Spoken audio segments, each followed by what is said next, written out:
राजस्थान के एक मौलाना, उनका बयान सुबह से शाम तक वायरल है। हर कोई बार बार देख रहा है, कोई मोबाइल के जरिए, कोई वेबसाइट के जरिए, तो कोई टीवी के जरिए उनके बयान को बार बार सुन रहा है।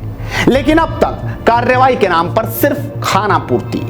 जिस पुलिस की जिम्मेदारी है कि ऐसे मौलाना को पकड़कर जेल में ठूंस दिया जाए, वो पुलिस सिर्फ नोटिस भेज रही है। मानो उसे कुछ बयान में दिखाई नहीं दे रहा, मानो ऐसा लग रहा है कि बहुत सत्संग वाली भाषा मौलाना साहब बोल रहे हैं। लेकिन आप सुनेंगे तो हैरानी होगी, क्योंकि पूरा देश ना जाने कितनी बार इस बयान को सुन रहा होगा।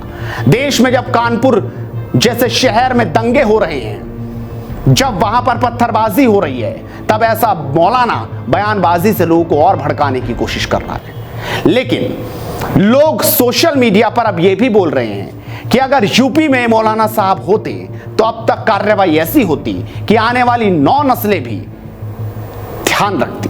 मैं आपको दिखाऊंगा कि आखिरकार लोग इन मौलाना साहब के बारे में क्या बोल रहे हैं। लेकिन सबसे पहले आप सुनिए कि ये मौलाना साहब क्या बोल रहे हैं। उस बयान का कुछ हिस्सा हम आपको सुनाते हैं। चाहे वो बूंदी जिले का प्रशासन हो, चाहे पूरे देश की हुकूमत हो, तवज्जो के साथ इस बात को सुन ले कि अगर मेरे आका की शान में गुस्ताखी उसने की है, जो कि की है, और अगर कोई और भी करेगा तो इस बात को कान खोल कर सुन ले, उस पर एक्शन ले ले। अगर एक्शन नहीं लेंगे तो मुसलमान रिएक्शन देगा। बेशक। लेकिन मेरे नबी की शान में अगर एक लफ्ज भी बोला तो याद रख लो, जबान काट ली जाएगी। बेशक।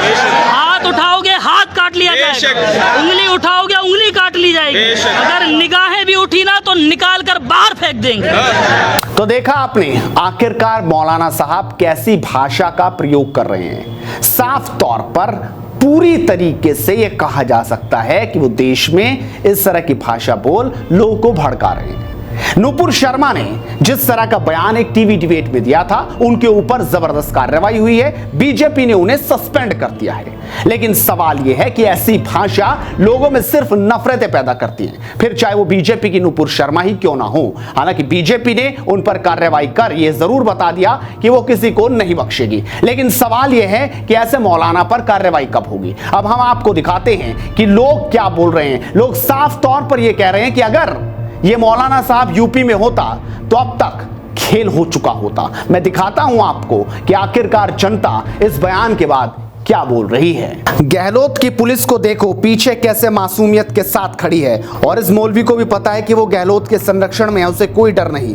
योगी जी के राज में बोलता तो अभी तक रिमांड पे जय हो। जादूगर गहलोत, बोरिया बिस्तरा समेटने की तैयारी कर लो। राजकुमार कहते हैं उत्तर प्रदेश में होता तो अब तक आवाज बदल गई होती।